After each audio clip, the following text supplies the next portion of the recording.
Who is the customer who buys this watch? I think this is going to be such a hot watch. What watches have people been offering you to sell? It's going to go out the gate probably 20, 25k, I'm saying. The case is also supposedly slightly bigger. The one to talk about is obviously the blue with the rose. That's the one that's going to be the winner. It's a day date, but it doesn't have a day or a date. Can you see it being a watch that's going to be in demand, like compared to the Starbucks, as it gets nicknamed? The bezel on it is a much lighter and more vibrant green. This lists at 13,850. I think the first one out the door is probably going to be ballpark around 25 grand, to be honest.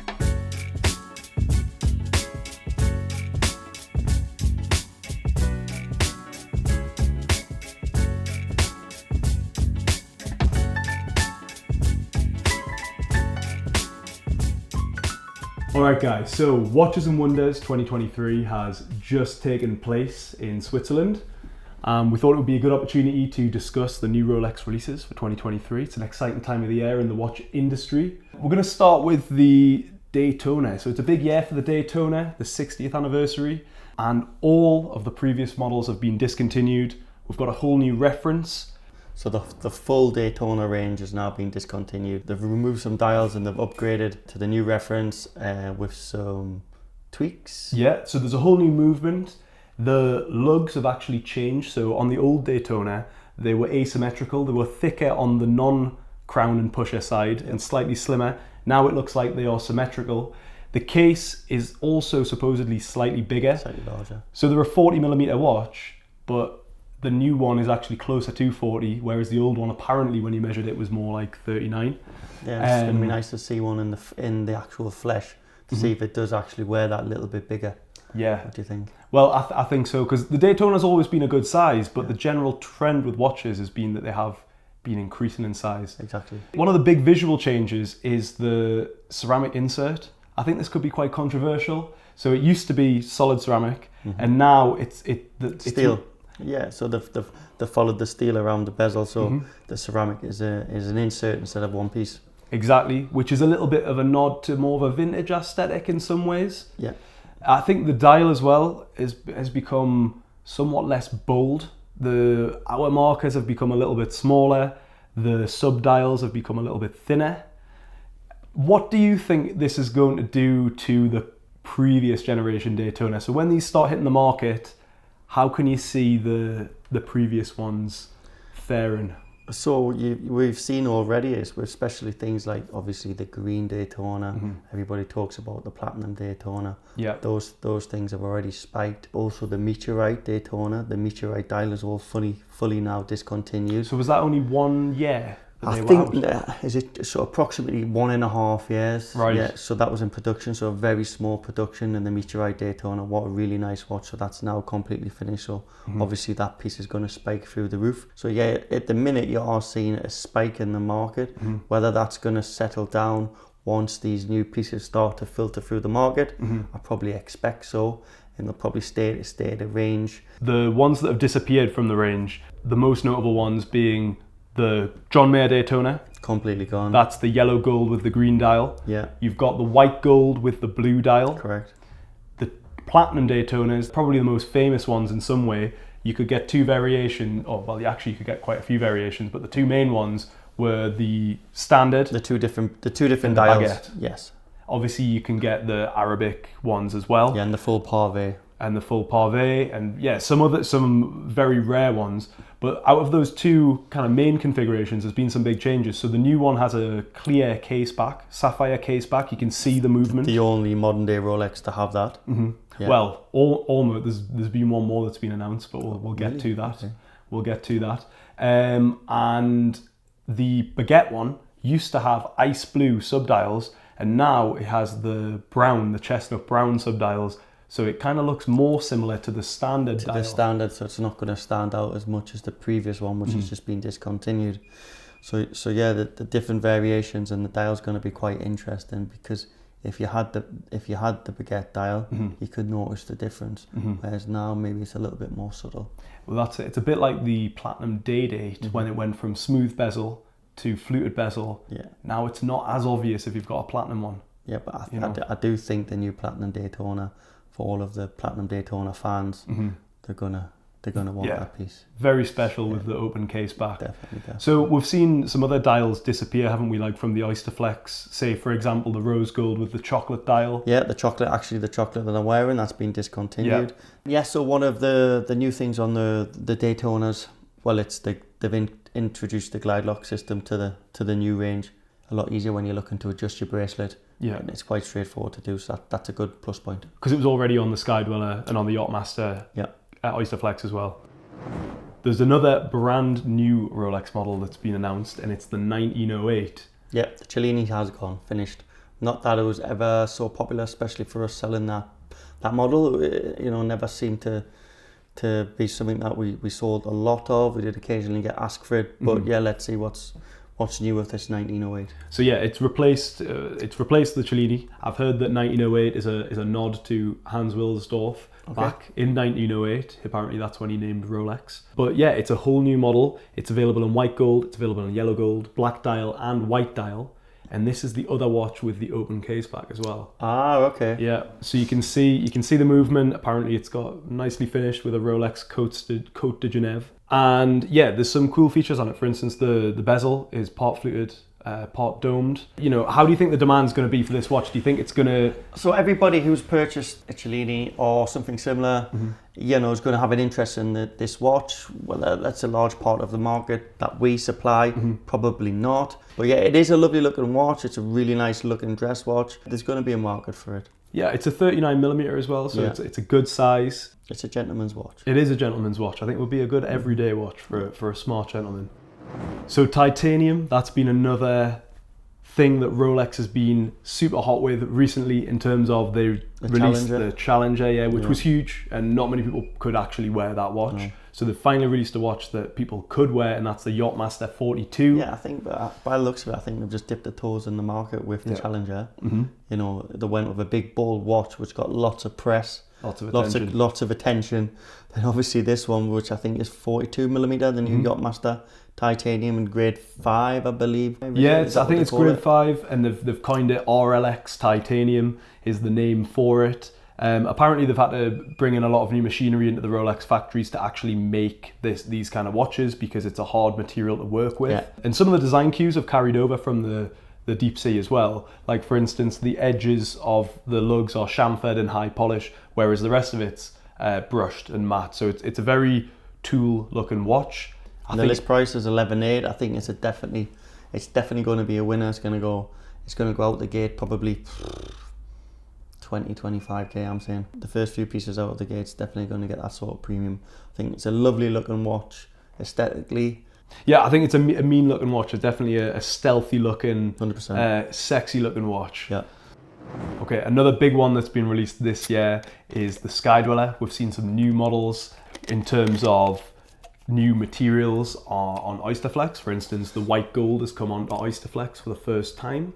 Before you could only get yellow and rose.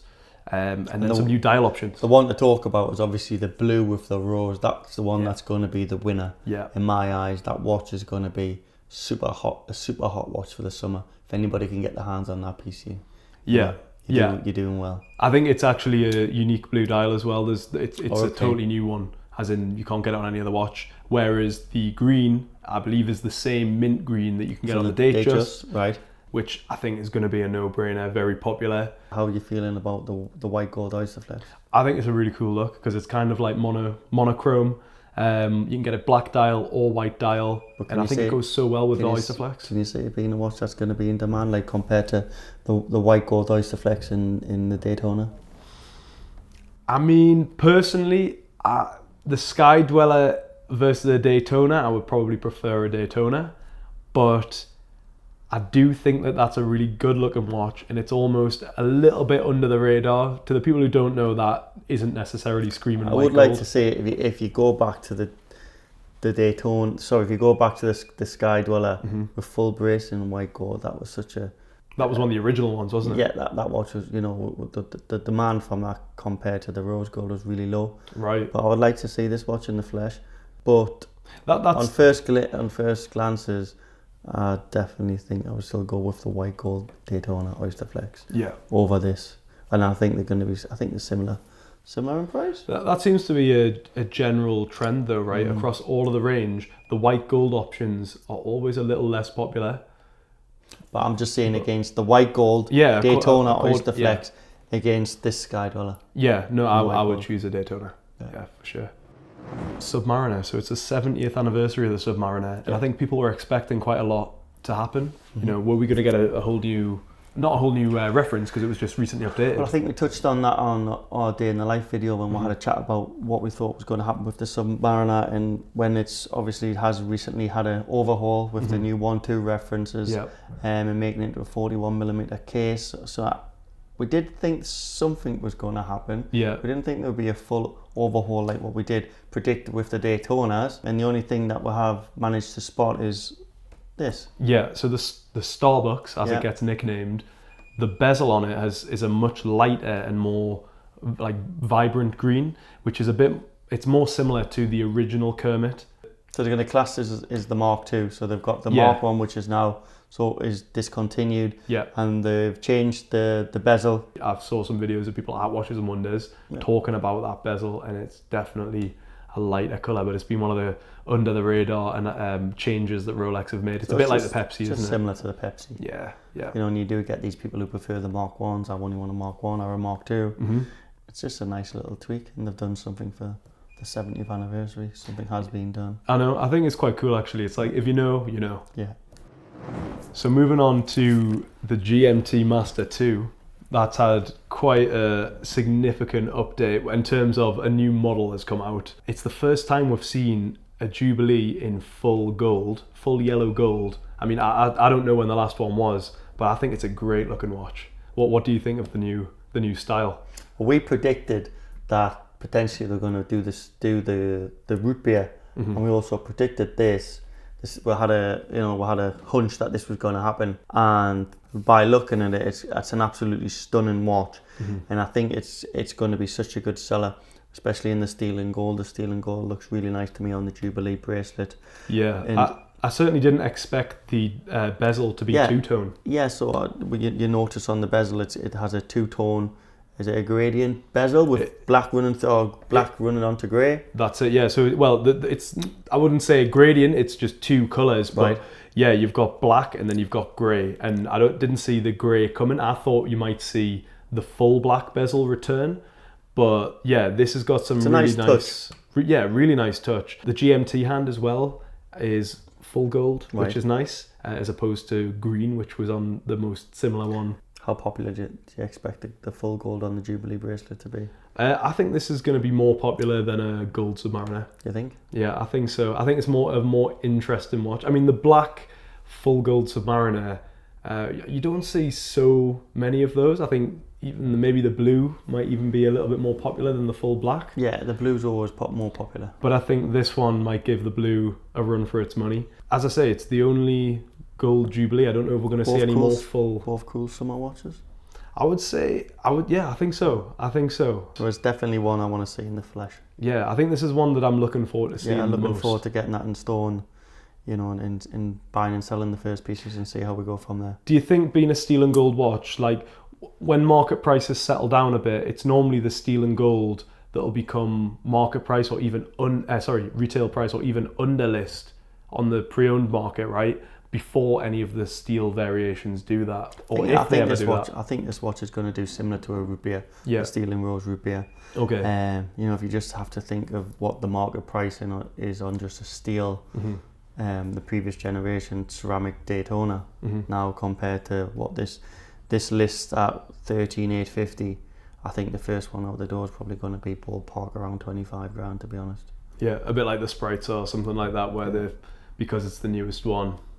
Yeah, no, I could see that. So let's talk about the Explorer. It's the 70th anniversary of the Explorer alongside the Submariner, and they've released it in a 40mm case. You used to be able to get a 39mm, and then they went to 36, which was always the classic size, and now they're offering 40mm alongside the 36. So it's pretty much the same watch, it's just bigger proportionally in every way just about. Why do you think they went up to the 40 mil? Well, I think the Explorer does have a following. Right. It's a very purist sports Rolex. It's probably the most low-key sports Rolex.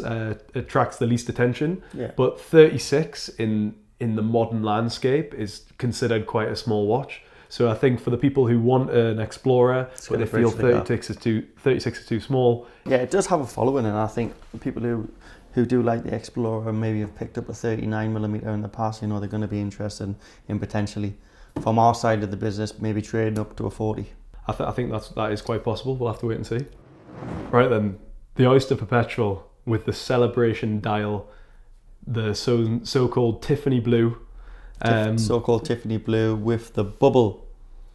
Yeah. Called the bubbles? Yeah? Yeah, I mean the official name is the Celebration Motif. Celebration but Motif, the bubble dial I'm sure will be thrown around. So the bubbles, again, are a nod to the Oyster Perpetuals that were released in 2020, I believe. So you had the coral red, the yellow, the green, and the candy pink. Yep. They are the colours that you find. All reflected in the bubbles. Who is the customer who buys this watch? I think this is going to be such a hot watch. And it comes in 31, 36, and 40mm. I think this is going to be spotted on celebrities. Definitely. I think you're going to see that on wrists on Instagram. I think this watch is probably going to be one of the most difficult watches to find, and they're going to go for massive premium. Again, for me, I see that and I think, okay, Rolex are going to make this for maybe 1 year, and then it'll disappear, and it'll be kind of. This wouldn't be the kind of watch you'd have as your only watch, but for a collector. Yeah, so you just have to. So if you go down the collector's route, a lot of people have collected these sets. Mm-hmm. So first of all, the collector's going to want this to add to the collection. Mm-hmm. Yeah, and also it's just such a nice, it's just a fun, quirky watch. The smaller sizes, all of the ladies who might have a blue or a pink, mm-hmm. the new watch comes out, they're definitely going to want it. It's going to be such a hot watch. I mean, even 5 years ago, would you have ever thought Rolex would be releasing watches like this, or do you think it's an attempt to appeal to a younger audience, or modernize the brand? The Chinese market and the Middle East market, mm-hmm. They'll go mad for things like this. Yeah, definitely. Well, I think even when the coloured Oyster Perpetuals came out in 2020, I don't think the dealers throughout the UK could have anticipated how popular they were going to be. I don't think anyone was expecting them to be as popular as they were. Yeah, and they still are. Yeah, of course. And they still are. We sell that watch every week. Of course. But this one, I think it's going to be special. It's going to be a winner. What do you think, Mark? Given that is £5,400 in the 41mm, what do you think it's going to go for when it hits the market?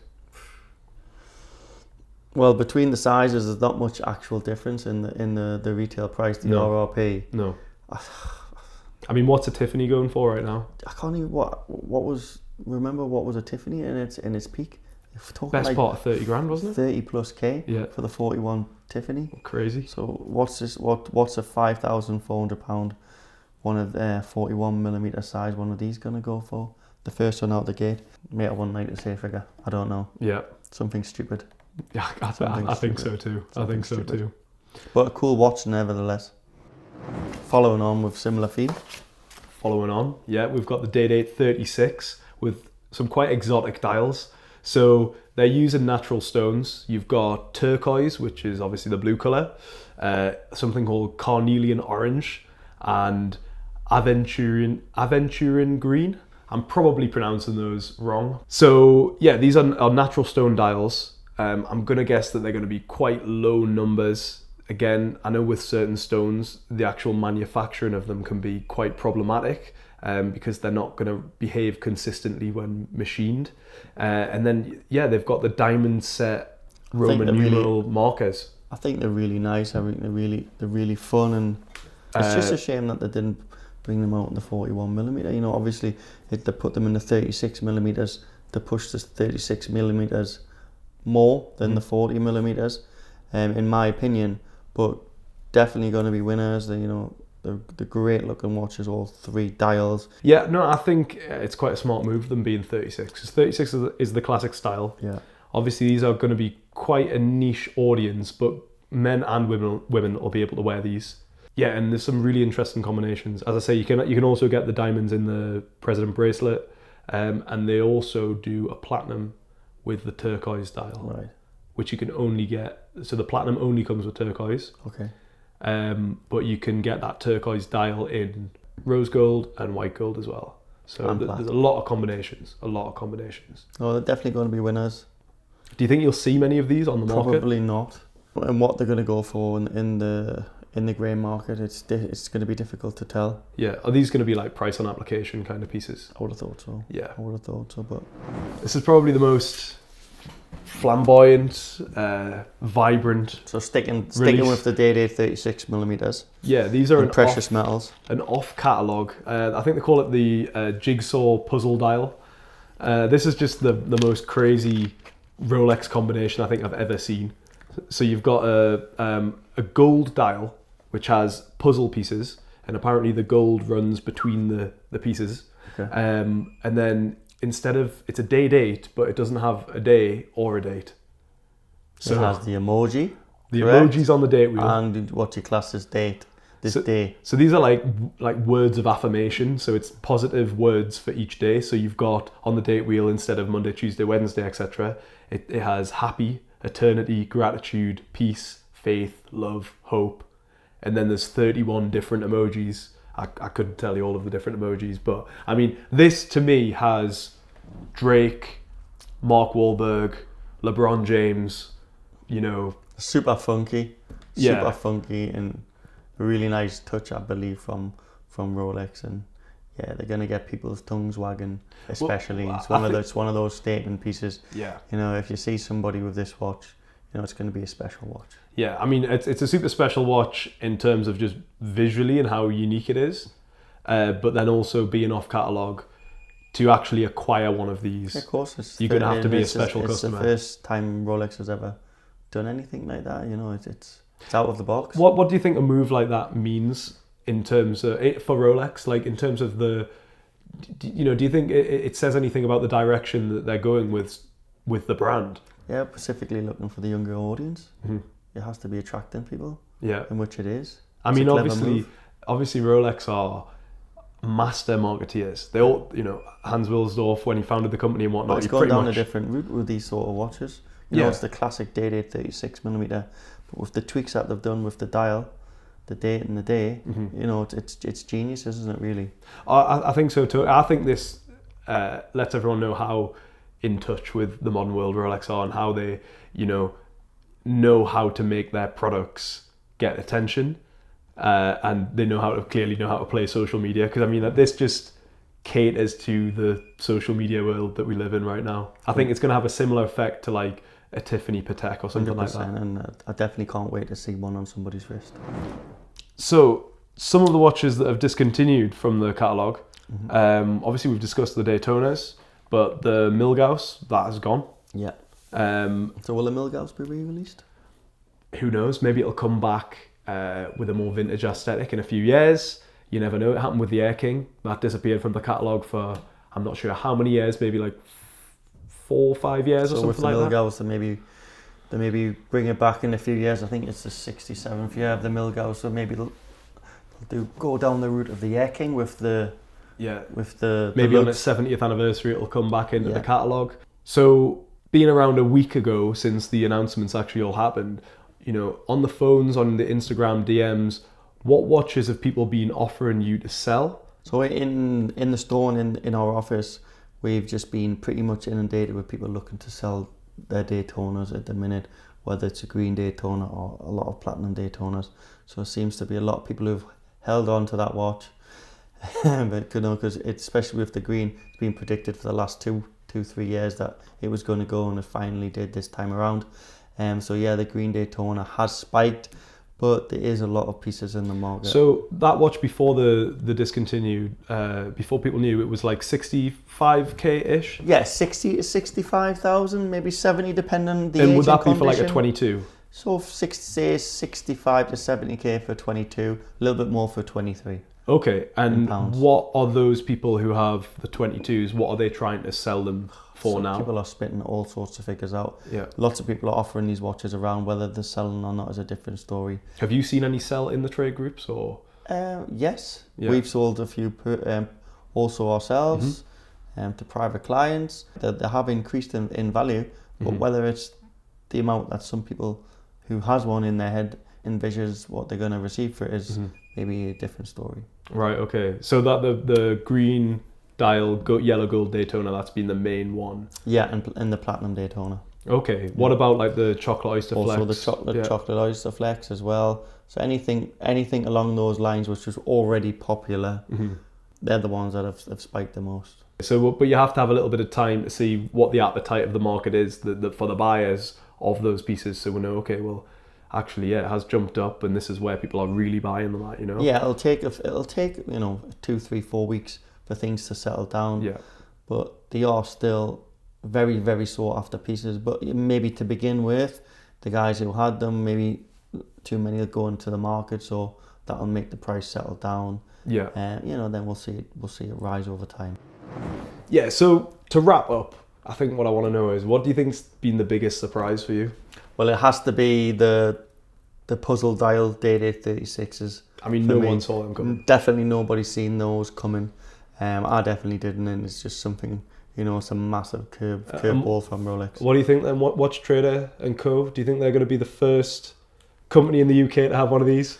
Well, a lot of this sort of business is done behind closed doors, and it's never put online and stuff like that. Me personally, I specialise in selling the bigger pieces, whether it's the bigger Pateks or the Daytona Rainbows. So my sort of clients who I deal with personally are the sort of guys who's going to receive these sort of pieces. Yeah, and if there's only 5 of these coming into the UK at the start or something, it's quite obvious who's got them. These sort of pieces I've got numerous homes for already if I get offered. Right. 2 that I thought didn't see coming, that Sky Dweller with the blue teal or bluey green dial on the rose. That's absolute stunning looking watch. Definitely. Didn't see that coming. And also the Submariner, I thought maybe they'll do like a platinum Submariner or something like that. I didn't see such a subtle change being the 70th anniversary, but I actually think it's cooler that it is such a subtle change. I definitely agree. Yeah. But being the 70th anniversary, that subtle change, so that makes that watch extra special. Yeah. Definitely. I think 100%. I agree with that one. So you're going with the Submariner, I'm going with the Day-Date puzzle dial.